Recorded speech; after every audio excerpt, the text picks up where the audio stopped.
Сайн мэцхан үзэгчтэй Global Talk нэвтрүүлгийн шинэ дугаар та бүхэнд хүргэж байна. Өнөөдөр манай студид онцгой бүрийн ихтэлчин сайд доктор шинжлэх ухааны академийн олон улс судлалын хүрээлэнгийн зөвлөх Ломбгой хүрэлцэн ирээд байна. Танд өдрийн мэнд хүргэе.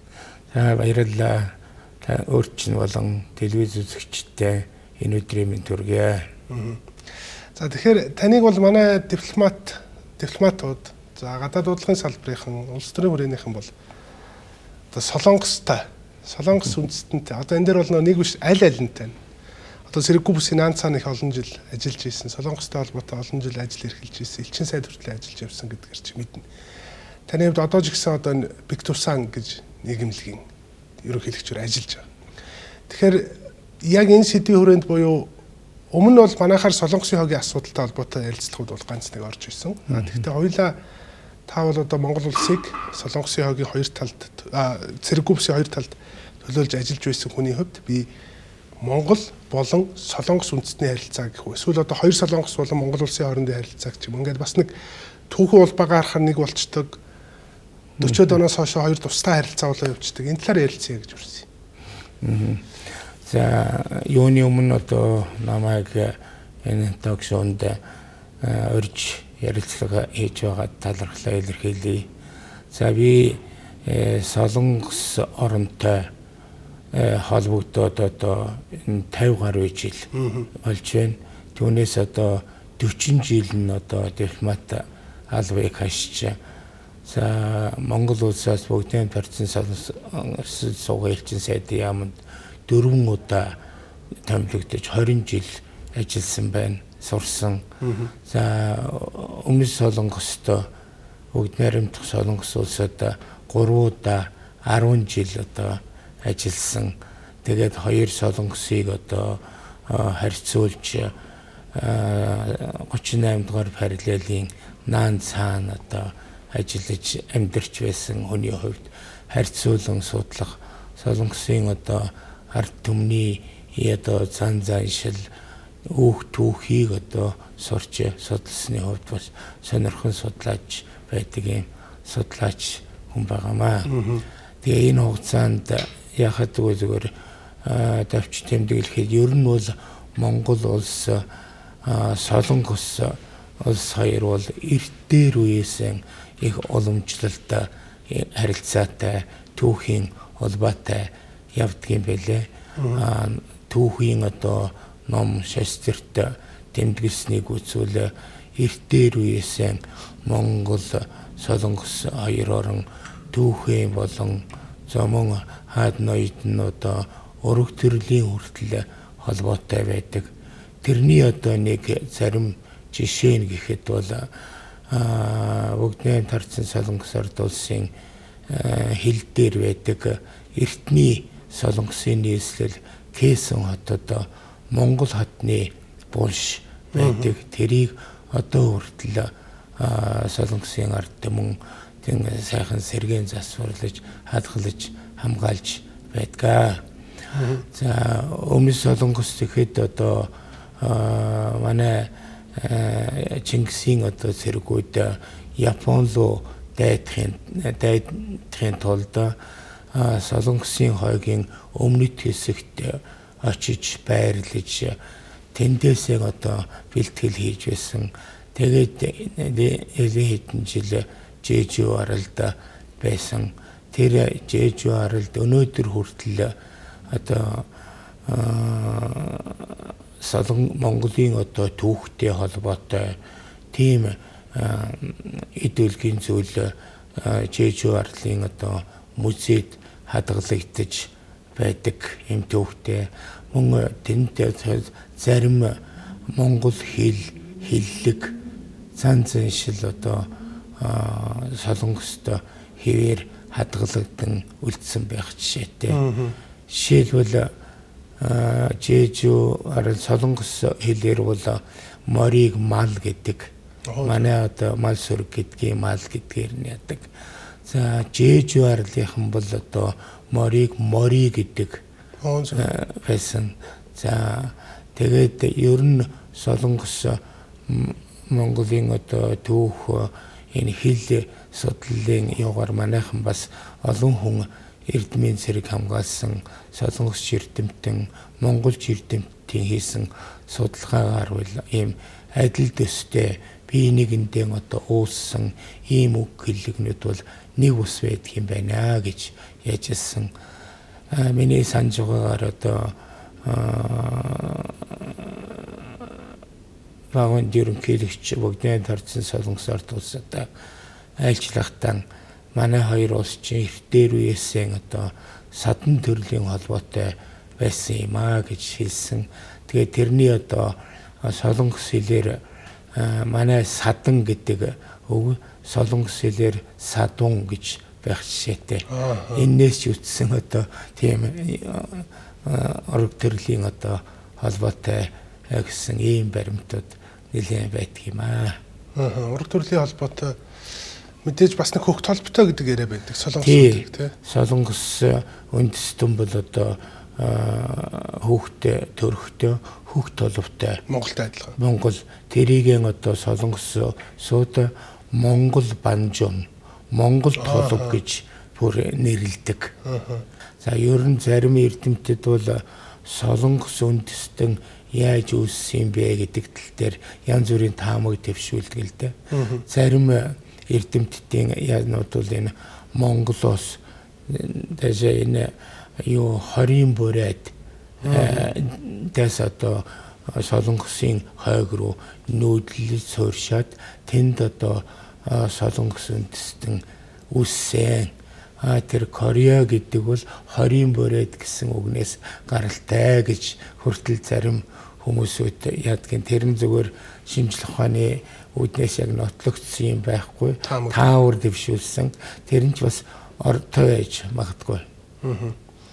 За тэгэхээр соёлын асуудлыг та сая бол хэд хэдэн тодорхой жишээ дурдлаа. За мэдээж түүнээс гадна Юан гүрний одоо хаан тогоон төмрийн хатаа үлзий хутаг гэдэг ч юм уу. Энэ хоёр талын хооронд одоо ийм ураг садан барилдаг соёл бол эртнээсээ байсан гэдэг бол одоо манайч түүхийн баримтууд байна, Солонгос талдаач байна.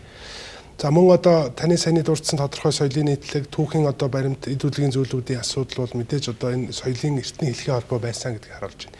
Гэхдээ хоёлаа мэдээж хит түүхийн асуудал руу орохгүйгээр орчин цагийн асуудал руу ороод үзэхэд за бид нар бол Монгол гэдэг улс Чин гүрний нөлөөнд байжгаад тусгаар тогтноод 1911 онд зарлаа гарч ирснээс хойш Солонгосуудтай шууд харилцаж эхэлсэн үе нь бол 40-од он руу орж ирэх байна. За тэр үе нь бол бид харилцахдаа одоо нэг биш хоёр Солонгос болцсон үеэс нь баг харилцаж эхэлсэн болж таарах болов уу миний ойлгож байгаа. Тэгэхээр тэр үеийн харилцааны онцлогийн талаар. За тэгээд Солонгосын одоо түүхээс авч үзэхэд бол 1911-ээс 1945 хүртэл хугацаанд бол Солонгос үндэстэн бол Японы дарлалт, Японы колони байсан. Тэгээд 1945 онд дэлхийн 2 дугаар дайны төгсгөлд холбоотон гүрнүүдийн хэлэлцээний дагуу Солонгос орныг Азийн одоо орнуудыг Японы колоничлолоос одоо чөлөөлснөөр Солонгос орн бол 1945 онд одоо тусгаар улс болсон.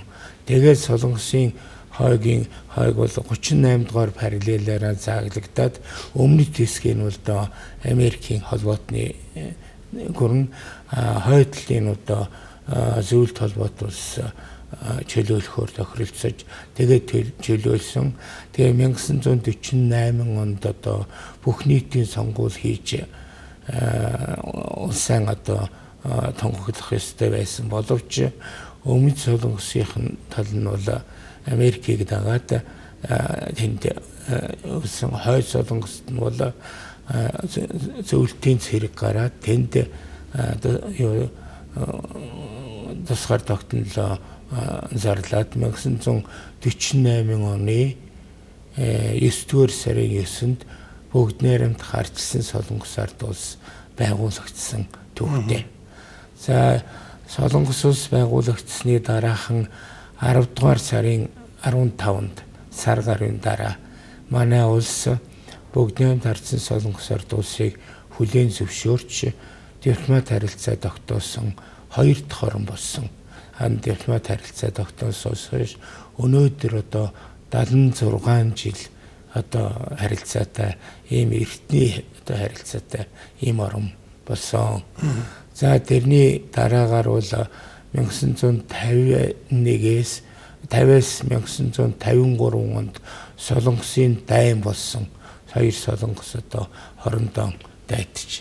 Энэ дайны үед бол манай улс зөвлөлт улс болон Монгол социалист орнууд бол өмөрч солонгосыг одоо дэмжиж солонгосын ард түмэнд одоо туслах ийм хөдөлгөөнийг одоо өрнүүлж зөвхөн зарим одоо баримттай жишээнээс үзэхэд бол энэ дайны 3 жилд Монголоос бүгдээр харьцсан солонгос орд улсад 220 гаруй мянган толгой мал амьдаар нь одоо нийлүүлсэн.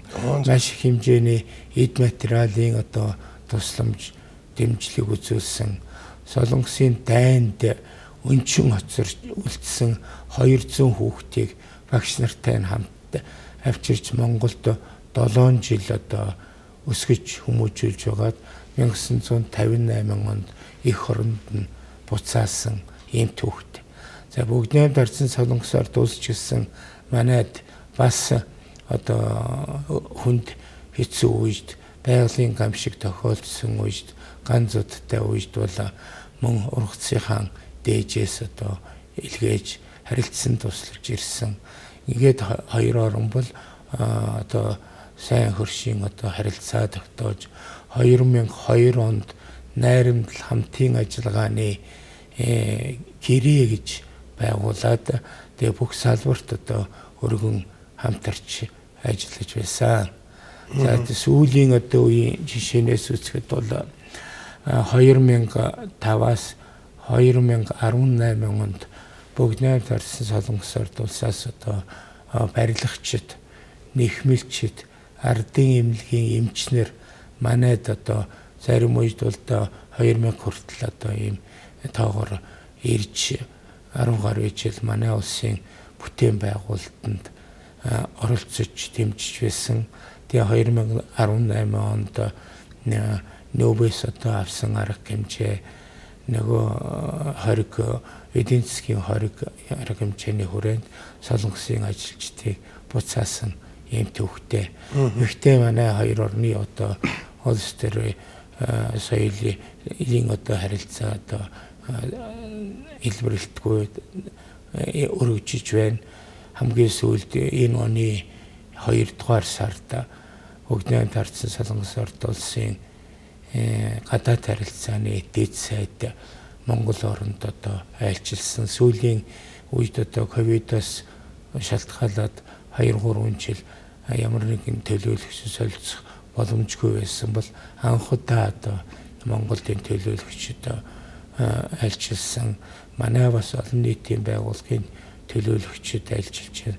Тэгээд цаашдаа бол хоёр орны харилцаа ингээд алхам алхмаар ахиж одоо сэргийх баха гэдэг найдаж байна. Тэгэхээр манайх өөрөө социалист коммунист лагерын нэг хэсэг байхад хоёр талын хоорондын харилцааны гол хөшүүрэг нь бол мэдээж коммунист лагер зөвлөлт холбоот улс байсан тийм үү. За тэр үед хоёр талын харилцааны гол одоо хөдөлгдөг одоо түүчэлдэг салбар нь бол мэдээж улс төрийн салбар байсан юм болов уу гэж харагдаад байна тийм. За Ким Ир Сен дараа өөрөө 2 удаа Монголд ирж ирсэн. Нэг нь 80-аад онд, нэг нь 50-аад онд ирж ирсэн баг тийм. Тэгэхээр тэр гол хөдөлгч хүч бол манайд 1990 онд арчилсан өөрчлөлт шинжил гарснаар үгүй болчихоо гэдэг нэг тийм өнцгүүд байгаад байдаг л да. Тэгэхээр 90-ад онд бол хоёр талын харилцаа бас нэг тийм яг дардан байгаагүй. Хоёр талын элчин сайдын яамдаа хаагаад харилцааны ерөнхий одоо хэмнэлэх тийм удаашрах төлөв рүү ороод манайх ч гэсэн хөгжлийн замаас олсонтой холбоотойгоор сорилт үүссэн. Тэгэхээр энэ 90 онд Монгол улсад гарсан арчилсан өөрчлөлт шинжилэл умар солонгостой хойд солонгостой харилцах манай харилцаанд саад дотгор болсон болов. За энэ дипломат харилцаа тогтоосон 76 жилийн хугацаанд бол манай хоёр орны харилцаа бол бүхэлдээ одоо хөгжиж дэвшиж ирсэн. Гэхдээ бүх салбарт бүх үед одоо дардан байгаагүй гэдг нь одоо та сая тэмдэглэж хэллээ.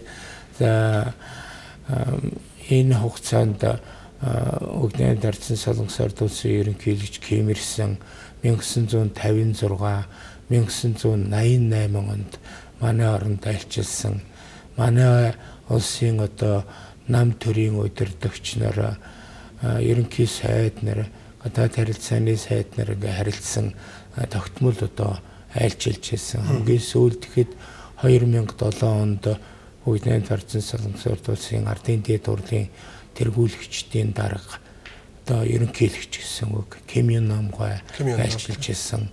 За 1917 онд Монгол улсын ерөнхийлөгч Элбэгдорж одоо 2018 онд олд айлчилсан. Тэр учраас зөвхөн нэг хэсэг 1990-ад оны үед манай оронд одоо энэ социалист систем одоо задраад ардчлал зах зээлийн одоо нийгэм рүү шилжих энэ үед одоо манай гадаад харилцаанд ч гэсэн бас өөрчлөлтүүд нэлээд гарсан. Тэрэнд одоо Монгол Бүгднайрамд Ардын Солонгос улсын харилцаа бол өртөөгүй биш өртсөн.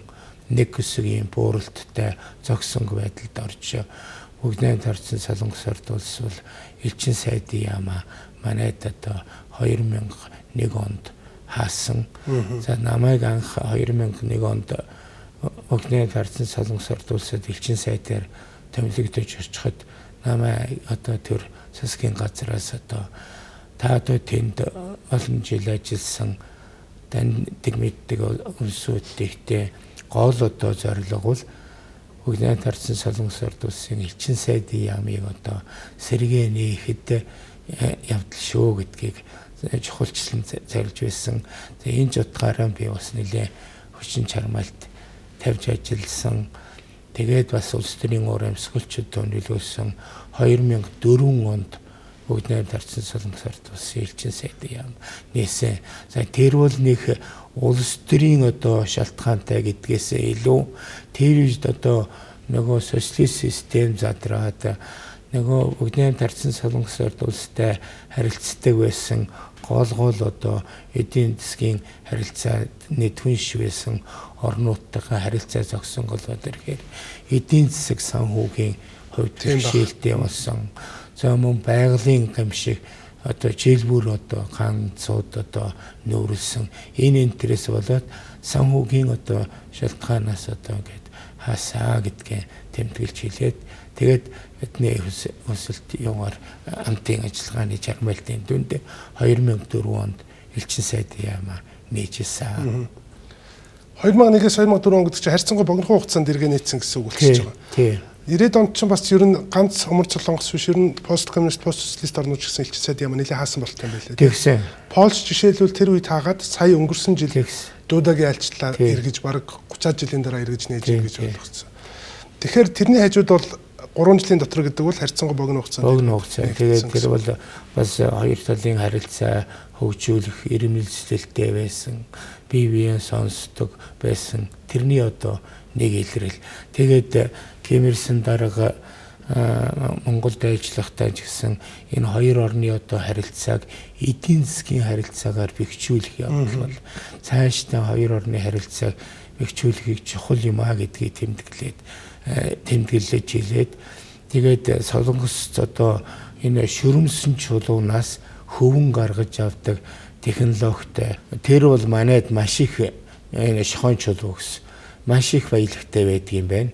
Тэгээд одоо манай энэ ширэмсэн чулууг Солонгост аваачаад тэр үйлдвэртэй бинолоны үйлдвэр гэж байсан.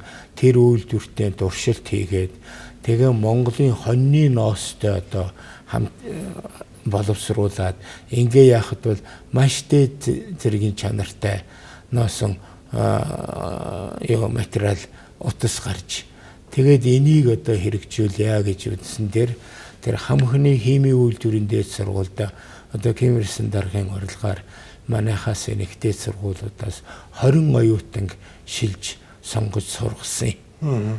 Тэгээд 88 онд айлчлаад 89 оноос тэрийг хэрэгжүүлээд тэгээд 92 3 онд ирсэн чинь манайд нөгөө системийн задарсан тэр үед байсан хөнгөн хүнсний үйлдвэрийн яам гэдэг нь алга болцсон. Нөгөө аюулгүй чинь нөгөө үйлдвэр хүлээж авах газар гуйлчаад тэгээд одоо арга буюу тэр төсөл тэгээд зогссон. Тэрий бол би боддгийн одоо бэлэн түүхийд нь тэр ширэмсэн чулуун хоньны ноос нь манайд байгаа ийм нөхцөлд энийг одоо хэрэгжүүлвэл маш үр дүнтэй маш их одоо энэ уул уурхайг ухаж ингэж яаж яснаас одоо их үр дүнтэй хамтын ажиллагаа болох юм аа гэсэн ийм бодолтой. Энийг одоо бас сэргээж ягаач гэж би бас энэ юуны шүтээсийн багш нар захирал Дархан хотын одоо шүтээсийн захирал нартай одоо уулзахтаа бас яриад л байгаа. Мэргэжилтнээ бэлдээд үйлдвэрээ яхад ингээд хамтын ажиллагаа явуулт. Кимэрсэн даргын ирдэг нөө 80-ад онд ирдэг айлчлаар тохирсон. 88 оны айлчлаар тохироод тэгээд бүр дараа жил нь шууд Кимэрсэн даргын одоо урилгаар 20 хүүхэд шилж аваачаад тэгээ бүх юун дээр машинууд дээр нь бүх дамжлагууд дээр нь 2 хүүхэд тэгж бэлдсэн байхгүй юу. Та сая хэлж чинь 2001 онд элчин сайдаар томилогдоход танд одоо төвөөс гэж одоо ярьдаг. Одоо гадаад юм уу одоо шийдвэр гаргагчд ерөнхийлөгч юм одоо элчин сайдын ямыг эргүүлж нээе гэдэг чиглэл өгж исэн гэж ярьж байна. Эндээс үүдэлтэй нэг асуулт гарч ирэх гээд байна л да. Ер нь Хойд Солонгосын элчин сайдын ям энд байх нь Монголд ямар хэрэгтэй гэдэг ч юм. Одоо нэг олонний дунд нэг тийм эсэргүү өнцгүүд гардаг л да. Яг үннийг хэлэхэд бид нар бол яг зүгээр гадаад бодлогын загамжаа хадгалаад зөв өмнөд Азийн коммунист орнуудтай харьцаал явж гин, Кубтэй харьцаал явж гин тийм. Яг хэдий тийм ч гэсэн олонний дундаас бол энэ арчилсан биш улс орнуудтай ер нь харилцаад ах ямар хэрэгтэй, ямар ч эдийн засгийн үр өгөөж байхгүй, ямар ч хувь нэмэр байхгүй тийм гэдэг ийм өнцөг байдаг. Тэгэхээр ер нь Хойд Солонгосын элчин сайдын яам Монголд байх. За ер нь энэ манайхын Хойд Солонгостой харьцах нь биднэрт яг ямар ашигтай. За энэ бол одоо миний бодоход энэ яхавтай манай гадаад бодлогын бас салгамж чанар. За миний хувийн бодлоо одоо хэлэхэд бол энэ одоо олон улсын харилцаанд олон 10 жил одоо ингэж уламжлагдж ирсэн энэ одоо сайн хөршийн харилцааг улам бэхжүүлж хөгжүүлэх энэ чиглэлээр л ажиллахаас биш энээс ухарсан алхам бол хийх бол цахимжгүй гэж ингэж үздэг. Зарим хүмүүсүүд хэлдэг л дээ. Үнэхээр одоо ямар ч эдийн засгийн одоо харилцаа байхгүй, ашиг тус байхгүй. Ийм газрууд одоо элчин сайдын яам байлгах төрөн мөнгө зарах шаардлага байна гэж. Тэр одоо нэг 2-3 хүний цалин төсвийн одоо асуудлаас цаана одоо илүү одоо улс төрийн юм ачаал бүгдэлтэй. Хойд Солонгос өнөөдрийн хувьд бол яг дэлхийд дээр ганцаардсан цөмийн зэвсэг үйлдвэрлэж байгаа гэдгээрээ одоо хоригт эдийн засгийн хоригт орсон ийм хүнд байгаа ч гэсэн цаашдаа Солонгос орн бол нэгдэн ер нь бол Солонгос Хойд Солонгос бол одоо 30 шахам сая хүн амтай бас харьцангуй одоо хүчин чадалтай одоо тэгээд өөрсдийнхөө биеийн даасан хүчний одоо бүх юмаа өөрснөө хийгээд ингээд байгаа энэ улс бол их ирээдүй потенциалтай. Тэгээ энэ бол ганцхан энэ улс биш яваандаа одоо энэ бүс нутгийн интеграцчлал одоо энэ зүүн хойд Аз хоёр Солонгос, Япон, Хятад, Оросын холбооны улс одоо цаашгүй Канада, Америк гэдэг ингээд хамтын ажиллагаа хөгжүүлэх юм байрантай. Тэр үрийг алсыг харсан одоо энэ бодлогын үүднээсд бол элчин сайдын яам бол зайлшгүй байх шаардлагатай гэж би бол хувьдаа боддог. Манайх бол элчин сайдын яам хааж байгаагүй тийм. Манайх элчин сайдын яам хааж байгаагүй. Зүгээр яг оронтоо юугаан зөвлөжсэн яаж яасан юм байх.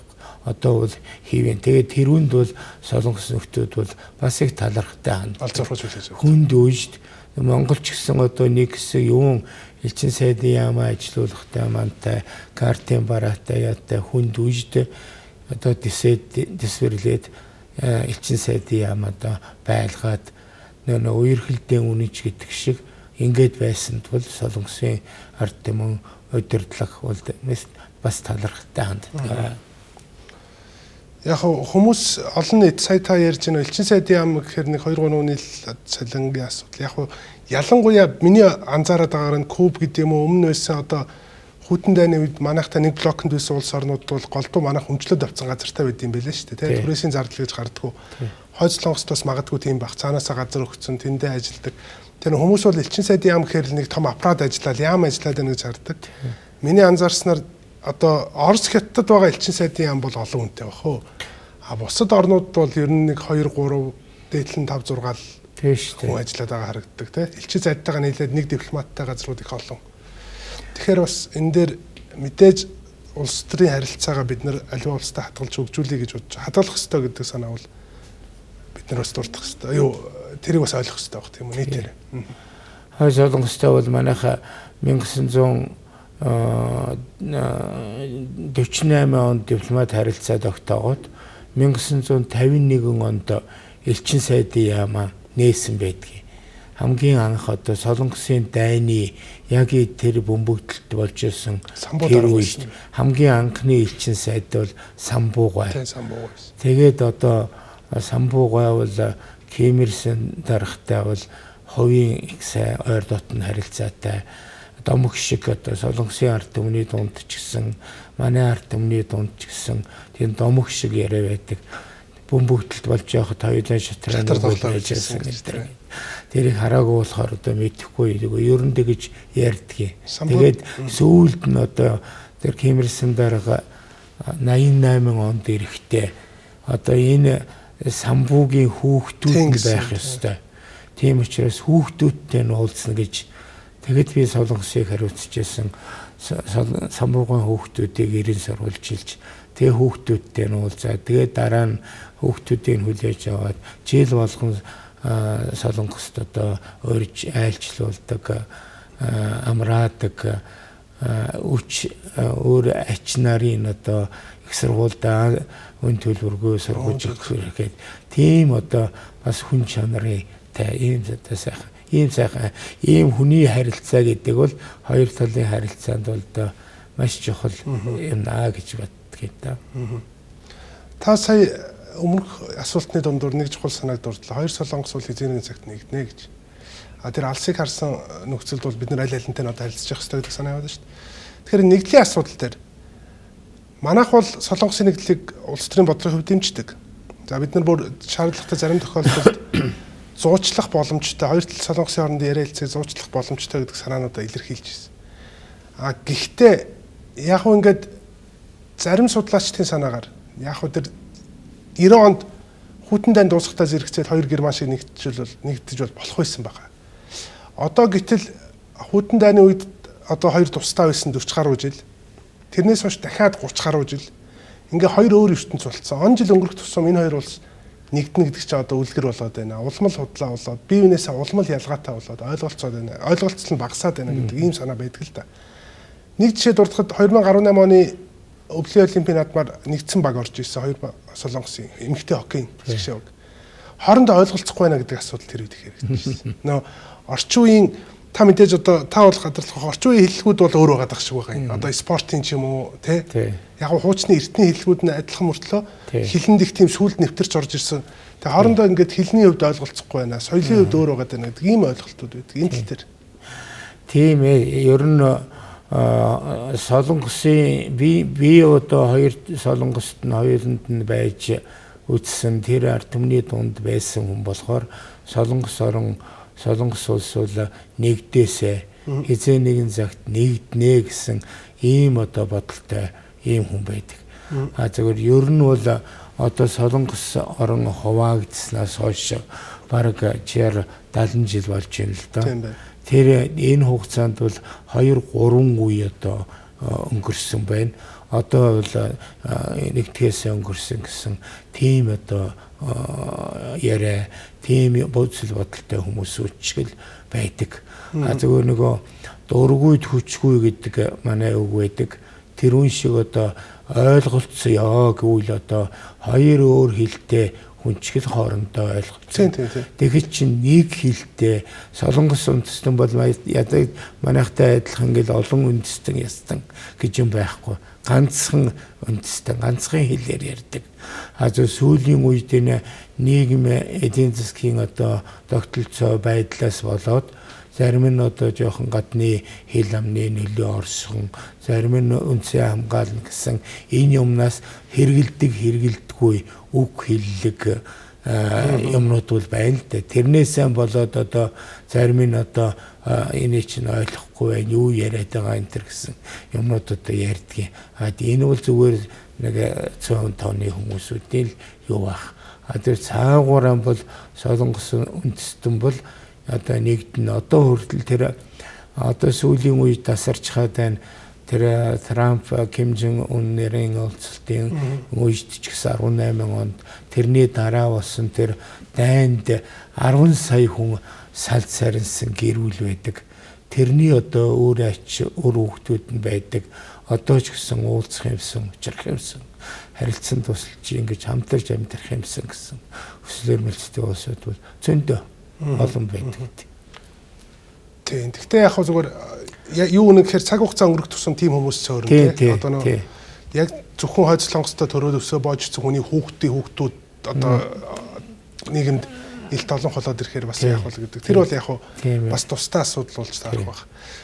За тэгэхээр дахиад нөө зуучлал гэснээс дахиад нэг асуудал яригдана. За өнгөрсөн сард билүү Японы хэвлэлүүдээр нэг мэдээ гарсан.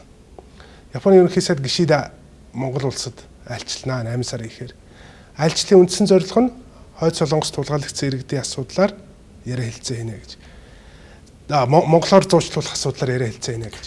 Тэр хулгайлагдсан иргэдийн асуудал гэдэг нэг 70-80-аад оны үед л Японы иргэдээрээс хулгайлагдсан хүмүүсийн асуудал байдаг болтой юм билээ. Тэр нэг тоон дээрээ зөрүүтэй Коизуми ерөнхий сайд чинь 2000 оны хэрүүлүүнийг очиж хойд Солонгост айлчлаад тэгээд нэг зарим хүмүүсээ буцааж аваад зарим нь одоо хүртэл одоо тоонд зөрдөг юм байлээ. Тэгээд энэ дээр бол нэг Монгол зуучлал гэдэг юм их яригадаад байдаг. Тийм энэ тэр одоо манай улс бол тэр нөгөө энэ зүүн хойд Азийн одоо аюулгүй байдал хамтын ажиллагааны интеграцид одоо хамтран ажиллах энэ бүс нутгийнхаа орнуудтай одоо сайн харилцаа тогтоох энэ зорилгынхан үүднээс Япон бүгдийн дарсан Солонгос ард улсын хооронд одоо зуучлах ямар боломж байна? Хоёр Солонгосын хооронд ямар боломж байна? Америк Солонгосын хооронд яг тэрийг бол ямагта ирэл хийж ирсэн. Япон олзлогдсон иргэдийн асуудал гэдгийг бол бүгдийн дарсан Солонгос ард улсын зүгээс бол одоо тэр бол аль хэзээний шийдэгдсэн асуудал одоо ярих юм байхгүй гэдэг. Японы тал бол одоо өшөө асуудал байгаа тэрүүнийг сэргээж ярих хэрэгтэй. 2007-8 оны үед бол манай улс бол Япон Солонгосын хооронд ардчсан Солонгосын хооронд зөөчлөгчийн үүрэг гүйцэтгэж Монголд одоо тийм хаалттай уулзалтуудыг бас зохион байгуулж ирсэн. Яг тэр сэдвийн хүрээнд. Тэр сэдвийн хүрээнд.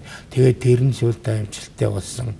За тэрнээс хойш одоо Монгол улс чинь хоёр Солонгосын хооронд одоо зууч айл алинтай нь одоо сайн харилцаатай энэ учраас одоо боломж байна гэдгийг ярьдаг байлаа. За тэр үтгийн хэл Трамп Ким Жон Ун хоёрын уулзалтыг одоо Улаанбаатарт их юм гинэ гэдэг танууд боллоо энэ төргээл янз бүрийн яриа болж байсан л да. Тэр бол одоо бас болохгүй биш боломжтой манайхны бас сонирхож байдаг ийм одоо сэдв. Сая тэр Японы ерөнхий сайдын Монголд хийх айлчлалын үеэрийн асуудлыг хэлсэн гэдэг. Сая 5 сард Улаанбаатарын ойролцоо Япон умарч Солонгосын одоо нууц уулзалт болж гинэ энэ төр гэдэг өмнөдийн хэвлэлд нэлээ юм бичжээ л да. За энийг одоо би өөрөө оролцож тэрийг сонсоод нүдэрээ хараад гараараа барайг болохоор одоо хотлоо юм ярих юм болов. Бас л одоо нууцаараа л үлдэг. Одоо тэгээд хизээ нэгэн цагт ил болох шаардлагатай бол ил болно үз. Тэгээ тийм бол байхад бол өвөсөх юм бас арга байхгүй. Манайх бол зуучлах боломжтой боломжтой тийм. Боломжтой. Хуучин тийм дуршлагтай боломжтой тийм. Умар Солонгостой бас харьцангуй найрсаг. Одоо нөгөө барууны орнууд бол нийтээрээ шивэдээр дамжиж зуучлуулд юм байл шүү дээ. Аливаа яриа хэлцэн дээр. Тэрнтэй адилхан манайх ч гэсэн ер нь Умар Хойд Солонгостой тогтмол харилцаатай, уламжлалт харилцаатай харьцангуй цөөвлсөн нэг тийм үү. Энэ ус нутгийн. За тэгэхээр хоёулаа Хойд Солонгосын асуудлыг нэлээд нухацтай ярьлаа. Гэхдээ одоо ер нь Өмнөд Солонгосынхаа асуудал руу жоохон орё. Гэхдээ надад Хойд Солонгосын талаар нэг асуулт байна. Бараг сониучрахгүй танин мэдхгүй шахууны асуулт юм уу да. За 90-ад оны дунд үе сүүл үеэр Хойд Солонгосын их олон иргэд одоо гадагшаа гарч ирсэн, дөрвөж гарч ирсэн ийм үзэгдэл байсан. За монголоор дамжсан тохиолдлууд их олон байдаг гэж би ойлгосон. За тэгээд зарим хүмүүсийн дам ярианаас юм уу сонсохоор за Хятадын нутаг дээр л баригдаж болохгүй. Монголд баригдах юм бол яахчгүй шүү. Одоо өмнөд рүү гарах боломж бүрднэ гэдэг нэг тийм ойлголт байдаг гэж ярих юм. Тэгээ энэ ер нь тэр энэ 90-ад оны 2000-ад оны үеэр тэгж гарч ирсэн монголоор дамжиж одоо эргээд Хойд Солонгост очиог өмнөд рүү гаргаж ирсэн энэ үйл явдал хоёр талын харилцаанд сөрөг нөлөөлөл үзүүлж ирсэн үү тухайн үед. Одоо ч юм уу одоо хүртэл байдаг үү ч юм уу те. Тэгээ ер нь яагаад бид нар тэр хүмүүсийг Хойд Солонгост нь эргүүлж өгөхгүй өмнөд рүү өгөөд идэг тийм зохицуулт тэр нь эрх зүйн зохицуултаар явдаг уу? Тэр асуудал бол бас л одоо тийм хаагдмал нуугдмал нууц тийм төвшөнд л явагдаж байсан л да. Тухайн үед тий тухайн үедээ зүгээр одоо ч гэсэн нэг их дэлгэр хүмүүсүүдээс янз бүрийн яриа гаргадаг тэр үтгийн хэл Өмнөд Солонгосын Монголд ирээд кино хийгээд манай дээр зургийг аваад Хойд Солонгосын хүн болоод ирээд яасан хүртэл тийм юм уу тийм нас болоод бас их хүмүүсүүд тэгж тийм ойлголттой болсон юм шиг.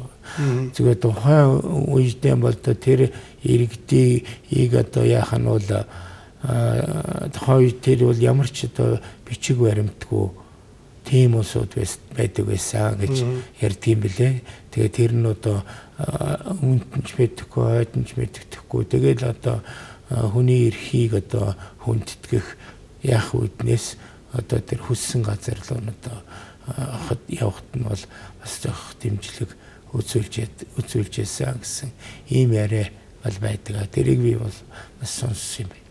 Зарчмын үед бид нар бол тэр хүнийг Хойд Солонгосын иргэн, Өмнөд Солонгосын иргэн гэж хараад тогтоож чадахгүй шүү дээ, тий. Тийж хараад барим бичиг баримт байхгүй юм чинь юунаас хятадаар дамжаад хил зөрчөөд ороод ирж байгаа. Үгүй хятад ч юм уу. Хятад одоо сая гаруй Солонгос иргэд байна. Тийм гэсэн. Тий. Өчнөө Өмнөд Солонгосын одоо иргэд зорчиж байна. Тийм учраас тэрийг ялгаад одоо за чи хойноос ирсэн, чи урагтаас ирсэн гэж ингэж ялгах боломж байхгүй шүү дээ. Тий. За, хоёлаа сая Хойд Солонгостой тогтоож байгаа харилцааг бол ер нь ярьлаа. За, хоёр талын харилцаан дээр мэдээж эдийн засгийн асуудал байгаа. Таны саний хэлж байгаа тэр 89 онд хийсэн шулуунаас хөвөн гаргаж байгаа тэр төслөөс эхлээд хамтын ажиллагааны боломж орон зай байгаа мөртлөө эдийн засгийн хамтын ажиллагаа бас алгаа. За, үүн дээр бол мэдээж 3 дахь орнууд аюулгүй зөвлөлөөс нэгдсэн үндэсний байгууллага аюулгүй зөвлөлөөс тогтоосон хориг бол нөлөөлдөг. Энэ боломжийг хязгаарладаг. Одоо дээхэн үед одоо байдаг үг нь мэддэхгүй нэг хэдэн Хойд Солонгос ресторан жишээлбэл Монголд байсан тийм. Одоо хэдхэн жилийн өмнө шүү дээ. За Хойд Солонгосын ажилчид бол нэг зарим барилгын төслүүд дээр ажиллаж ирсэн. Одоо бол 2018 оноос хойш байхгүй гэж та ярьсан.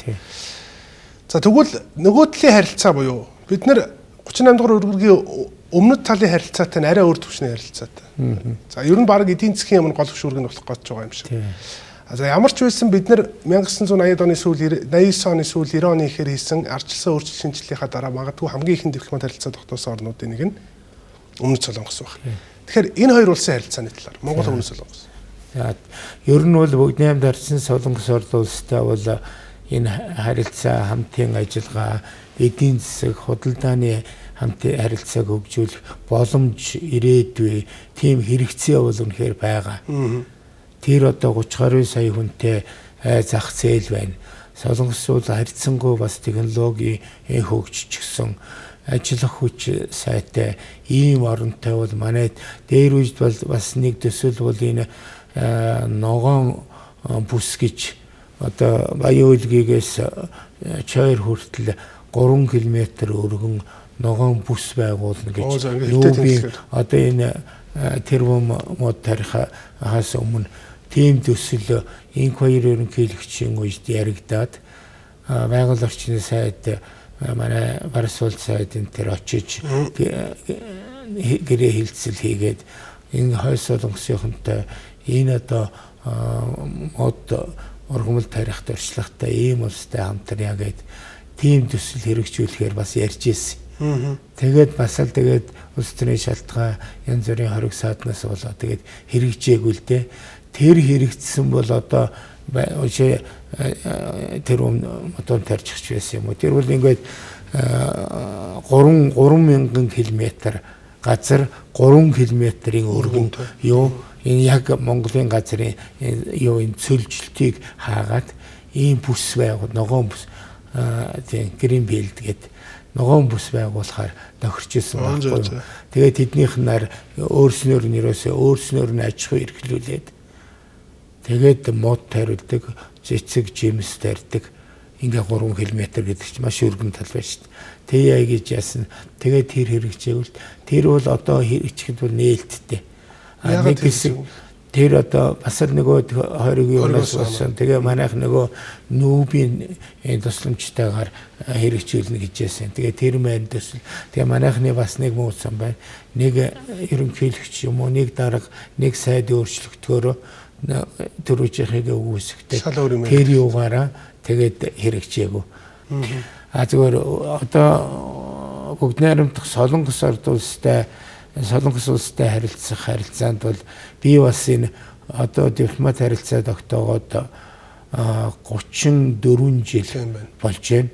За энэ хугацаанд анхнаас нь эхлээд одоо оролцож байлаа. Тэрний 10 гаруй жил нь Солонгост суугаа элчин сайдын яамд одоо ажиллаж байсан. Анх элчин сайдын яам 1991 онд элчин сайдын яам нээхэд хэргийн төр хамгаалагчаар яваад тэнд элчин сайдын яамаа нээгээд гадаад яамны сайдыг аачлууд анхны ерөнхийлөгч очир утгайг айлчлуулах зэргээр ингээд яаж яасан. Тэр учраас тэр түүхийг одоо мэддэг. Би тэр номондооч бичсэн байгаа. За хоёр талын харилцаа бол энэ харьцуулахад 34 жилийн хугацаанд бол маш өргөн хүрээнд олон салбарт хурдтай хөгжиж ирсэн. Өнөөдөр ихэд бүгд найрамдах Солонгосоор улс бол Монгол хоёрын худалдаа өнгөрсөн оны статистикээр үзэхэд бол 23 онд 595 сая $95 худалдаа хийсэн байна.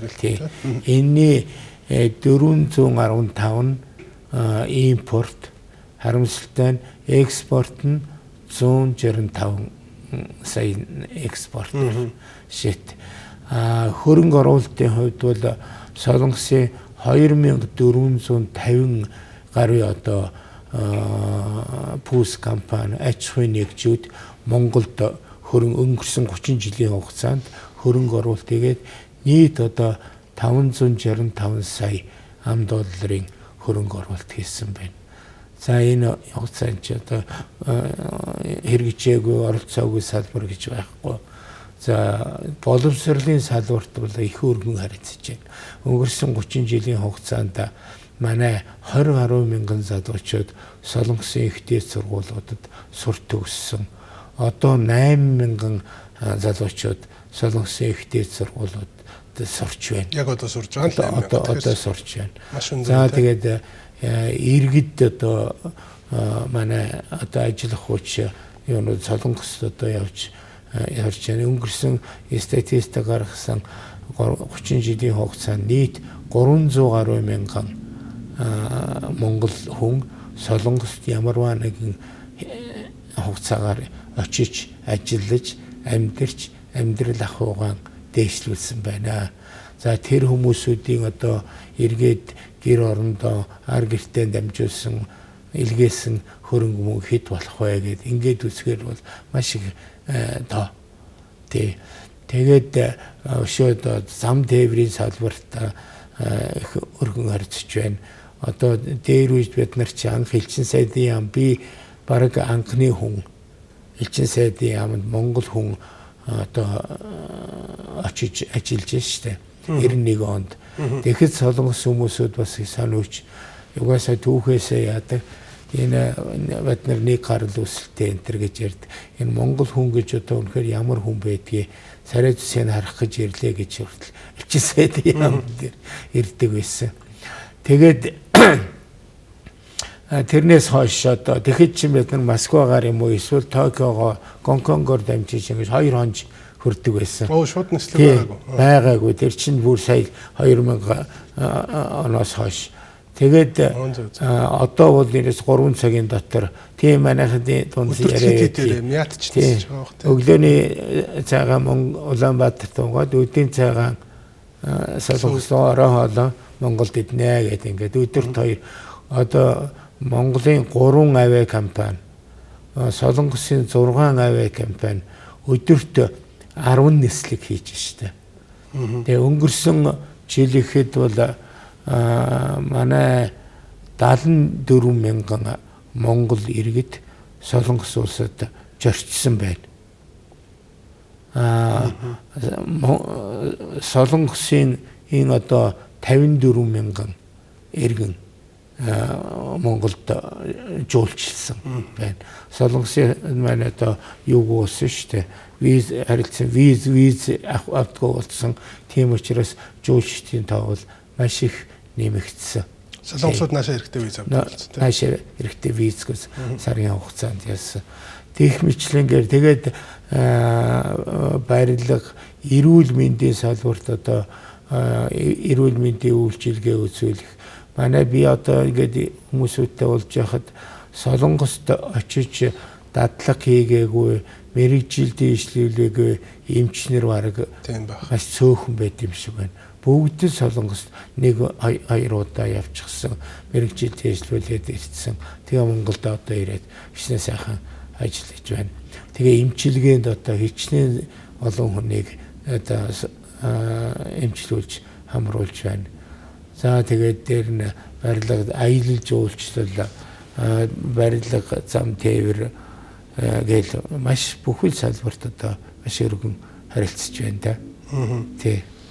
Тэгэхээр за цаашдаа бол би боддгийн энэ хоёр орны харилцааг бол одоо ингээд энэ хичээр нь ингээд хөгжүүлээд байх нь юутай. Гэхдээ бас нэг шүүмжлэлтэй юм төл Солонгосын одоо нөгөө том компаниуд манайд одоо бас сайн сонирхож хөрөнгө оруулахгүй байна. Голдуу дандаа жижиг дунд үйлдвэрийн одоо салбарт бидгээ Солонгосын таньдаг мэддэг хүмүүсүүдтэй хэлдэг. Та нар одоо юунаас нь одоо бэргээд байгаа юм бэ? Эртхэн шиг одоо хөрөнгө оруулалтаа хийж байр суурийг эзэлж явахгүй бол 5 жилийн дараа үжээ хоцорноо. Одоо өнөөдөр ягаад маргааш ашигтай ажиллана гэж байхгүй. Юугаа байр суурийг олчихсан байхад бол хизээ нэгэн цагт одоо энэ Монголын баялаг энэ юуг чинь одоо барж идэхгүй юм юу. Тэгээд Солонгосын энэ тэргүүний технологи, шин технологитой ингээд хамсруулаад яхад бол маш их харилцан ашигтай. Хуучин бол одоо манайх 2000 оноос өмнө бол дандаа авах юм ярьдаг байлаа шүү дээ. Тусламж хандивл гэж байдагс. Одоо бол тийм ярихгүй. Харилцан ашигтай хамтын ажиллагааг одоо хөгжүүлэх боломжтой гэдгийг бас энэ гадаад түншүүдтэй ярьдаг болсон байна. За өөр нэг тэмдэглэвчтэй юм бол энэ хурдан хөгжиж байгаа харилцаа бол манайх 2006 онд одоо Кимдэж ерөнхийлөгчийг альч яах найрамдал хамтын ажиллагааны гэрээ байгуулсан. За 2011 онд найрамдал хамтын ажиллагаа түншлэлийн гэрээ гэж байгуулсан. Тэгээ 2021 онд нөгөө ковидын үед онлайнаар одоо хөрсөх ерөнхийлөгч Мунжэйн ерөнхийлөгчтэйгээр өсөх зураад стратегийн түншлэлийн хэлэлцээр байгуулсан. Тэгээ ийм богино хугацаанд бол ингэж өргөн бүх улс төр эдийн засаг соёл ингэ салбарт ингэж өргөж байгаа юу байхгүй. Маш одоо ер нь хөрөнгө оруулалтын хувьд бол бас 5 жилийн өмнө би яаж яхад бол өмнө Солонгос 5 дугаар байранд ордог байсан. Өнөөдөр 11-р байранд орсон байна. Бас ухарсан байна. Тийм учраас та нар хоцроод байна. Монголд оруулсан нийт хөрөнгө оруулалтын хэмжээ үү? Оруулалтыг бусад орнуудаар чинь уул уурхай игээд том хөрөнгө оруулалт хийдэг болсон байна шүү дээ. Тийм байна. Би дахиад нэг таны мэдэх асуулт асууж танаас. Тэрний үгээр бид нар 90 онд өмнөд Солонгостой дипломат харилцаа тогтоосон л доо. Тэрнээс өмнө яг зүгээр нөө түүхээ харахад нүүбд 61 онд элснээсээ хойш за 62 оноос эхлээд 87 оны хүртэл ингээд арчилсан орнуудтай үе шаттайгаар дипломат харилцаа тогтоогоод сүүлд 87 оны 1 сард Америктэй дипломат харилцаа тогтоосноор энэ процесс бол үндсэндээ дууссан гэд бид нар ярьдаг. Ер нь яагаад бид нар хүйтэн дайны үед социализмын үед өмнөд Солонгостой дипломат харилцаагүй байсан юм бол бид нар өөрсдөө зөвшөөрдөг байсан юм уу? Умар Солонгос, хойд Солонгос зөвшөөрдөг одоо тийм үйлдэлийг зөвшөөрдөг байсан юм уу? Манай бодлого тэр байсан юм уу? Эсвэл коммунист социалист орнууд нийтээрээ тийм байсан юм уу? Ер нь нийтээрээ тэр чин одоо нөгөө хоёр систем хуваагдж байлаа шүү дээ. Социалист, капиталист одоо тэр систем, тэрл системийнхаа хүрээнд тэр зөвлөл бодвол тэргүүтээ социалист системийнхаа хүрээнд л ажиллахаас биш тэрнээс одоо хайлж ажиллахгүй. Хэрвээ яавал тэднийхээ тэгээ зөвлөж, зөвшөөрөл авч ингэж харилцсан. Тэгээ 90 онд нөгөө ардчлал зах зээлийн нийгэмдээ хамгийн түрүүнд Азийн одоо социалист орнуудаас хамгийн түрүүнд Монгол улс бүгд найрамд Солонгос улсыг хүлээн зөвшөөрсөн. За тэрийг бол тэр манай гомсрын сайдын тэрийн дуртгалж байсан одоо анх удаа биеийн даасан шийдвэр гаргаж ирсэн. Тэгэж одоо зөвлөлт болсон хойноос урдаас асуух юм байхгүй. Биеийн даасан шийдвэрийг анх удаа 90 онд гаргаад гар үс зурчаасаа гэж хэлсэн. Тэгээд тэр бол тэр системтэй холбоотой. Тэгээд зах зээлийн нийгэм шилжээд тэгээд яасан манайх тэргүүлж харилцаа тогтоосон. Тийм. Тэр өмнөд тэр бол ямар нэгэн зөвлөлтөөс юм уу? Тэр үед бол зөвлөлт байсан шүү дээ. 90 оны. Зөвлөлтөөс зөвшөөрөл авсан зүйл бол байхгүй юм байна шүү дээ. Байхгүй. Тэр өмнө нь тий. Өмнө нь Америктэй дипломат харилцаа тогтоох эднэр чинь одоо би Яндын сайдын дуртгалыг ярьсан л да. Тэрэн дээр гардгаар бол бараг 15 6 жилийн хугацааг дамжсан процесс болоод зөвлөлт нь нэг зөвшөөрч өгөхгүй яаж өгөхгүй ингээл ийм байсан тухай байдаг. Тэгэхээр анхны бие даасан шийдвэр бол өмнөд Солонгостой дипломат харилцаа тогтоох шийдвэр гэж бид нар харж болох юм байна. За та бүхэн ярилцах хэвээр оногдсон цаг бол бас давчуу байна. Яг одоо ингээд хоёр улстай тогтоосон харилцааг их өргөн үрээтэй ярьж байгаа болохоор ер нь дуусахад нэлээд өгч байна. Би хоёлаа бол хоёр талын харилцааны асуудлыг аль болох товчхон үзэгчдэд ойлгомжтойгоор хүргэсэн болов уу гэж бодож байна. Гэхдээ одоо нийт ард иргэд үзэгчд бол байнга тавьдаг нэг асуулт байдаг. Би таныг Солонгосыг сайн мэддэг, Солонгост олон жил ажилласан хүний чинь энийг асууя гэж бодож байна. Тэр нөө визний асуудал. Манай иргэд өмнөд Солонгос руу хизээ чөлөөтэй зорчдог болох вэ гэж. Манай монголчууд яг л нэг ярихад аяллаа визээр очиж ажилладаг юм одоо нэг циклд орчод энийг тийм харахад ахаар гоё зүйл биш л баг. Гэхдээ нэг ийм байдалтай болчоод бас олон жил өнгөрч байна. Тэгээд визгүй болгооч Солонгос одоо ерөөсөө аль нэг улс төрийн хүчин бид нар визгүй болгоныг хэлчих юм бол бүр санал авахар хэмжээний очичлаа. Ийм байдалтай байгаад хахад одоо эргээд ер нь энэ визгүй болно гэдэг зүйл яг бодиттой мөн үү? За Солонгос жишээлбэл бусад улсуудын хувьд манайхаар Юрий Николаевич Кручкин гоорсон. Орос визгүй хахад манайхыг яагаад визтэй ойлгоод байд юм бэ? Та нар тийм олон сая хүнтэй Оросыг визгүй ойлгочоод манайхыг яагаад визтэй ойлгоод байд юм бэ гэж та нар одоо өмнөд Солонгос тулах ёстой гэж одоо бид нарт үндсэндээ нэг тийм зүйл ярьсан л да. Ер нь яг таны ингээд дурслагууд өмнө оролцож ирсэн яриа хэлэлцээнүүд за мөн өмнөд Солонгосын одоо манайхтай төстэй орнууд дээр баримталж байгаа бодлогоос харахад үнэхээр энэ боломжтой зүйл мөн үү? Бид нар энийг одоо ингээд нэг улс төрийн амлалт юм шиг болгох ёстой болов уу? За энэ бол маш чухал асуудал. Солонгос Монголын харилцааг ярихад бол энийг ярихгүй байж болохгүй асуудал л да. Өнөөдрийн байдлаар бүгд найрамдах Солонгос улсад манай 54,300 одоо иргэн ажиллаж амьдарч сурч байгаа. За энэний одоо зөвхөн одоо 4-5 мянган одоо гэрээт ажилчид. За 19% нь хууль бусаар оршин сууж байгаа. 5-1 гэсэн үг шүү дээ. Тийм учраас энэ юунаас солонгосуудтай бид нар энийг маш олон удаа ярьдаг. Ээлжин сайдын яамд байхдаа, жинд байхдаа ч гэсэн тэр яриа хэлцэн байнга л ордог байсан л да. Тэгэхэд бол солонгосууд бас энэ солонгосын талаас ингэ тайлбарлаж байгаа. Одоо ингээ харилцсан одоо визгүй ингээ болчихоо энэ төр гэж. За тэгэхэд бол хэд хэдэн одоо өвчин зүйл байна. Энэ гадаадын иргэдтэй ингээ харьцуулаад үзэхэд бол Монголын одоо энэ хууль бусаар оршин суугаа иргэд нь бусад орнуудтай ингээ харьцуулаад бол нэлээд өндөрт. Тэр 19% гэдэг тоо. 19% гэдэг чинь бол бусад орн бол одоо нэг 5 6 10-ын дотор одоо Хятад, Вьетнам ч юм уу ингэж яадаг. Тэгэхэд бол таных 19. Ингээд одоо энийг визгүй болгочих юм бол энэ 19% чинь 50-60% болоод ингээ явчихна. Тийм учраас тэгвэл хин хиндээ одоо хүндрэлтэй энэ юм одоо зэгцэлж байж өөр хөнгөрүүлэх одоо ямар тэгээд нэлээ хөнгөрүүлсэн шүү дээ одоо визи гэж одоо яадаг эмч зөвлөгч нар ч юм уу мэрэгчлээ солонгостой 4 удаа бол визгүй болгосон гэд их бас хөнгөрүүлээд ингээд тэрийг нь тайлбарладаг. Тэр утгаас нь авч үзэхэд бол бас ойлгомжтой үнэтэй. Тэгээд манайхан ч одоо үнэхээр юуны жуулчны виз очоод 3 сарын одоо виз авдаг юм бол тэгэл очоод ажил хийчихдээ. Тэгээд тэр нь дандаа явгаар хууль бусаар. Тэгээ манайхан ч бас явсан газраа одоо зүгээр байдгүй юм байна. Янз бүрийн хэрэг зөрчил их гардаг. Тэгээд шалгаад үзэхээр нөгөөх нь хууль бус. Тэгээ нөгөө цагдаа тэр дүүргийнхэн чинь тэр ажилуулж ясан пүүс компанийн чинь улам хүнд байдалд ордог.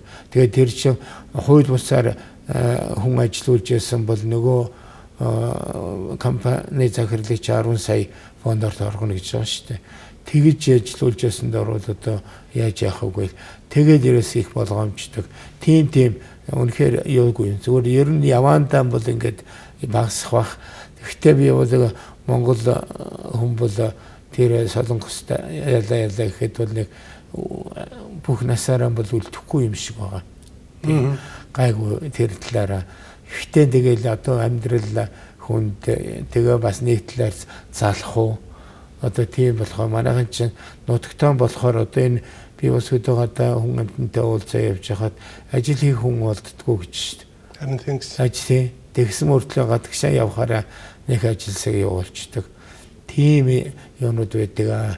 Тэгээ тэрийг гендэж фигондон гэдэг шиг тийм асуудал бол байна. Өөр нэг асуудал бол одоо солонгос хүнтэй гэрүүл болсон иргэд ялангуяа эмэгтэйчүүд бол маш их байна.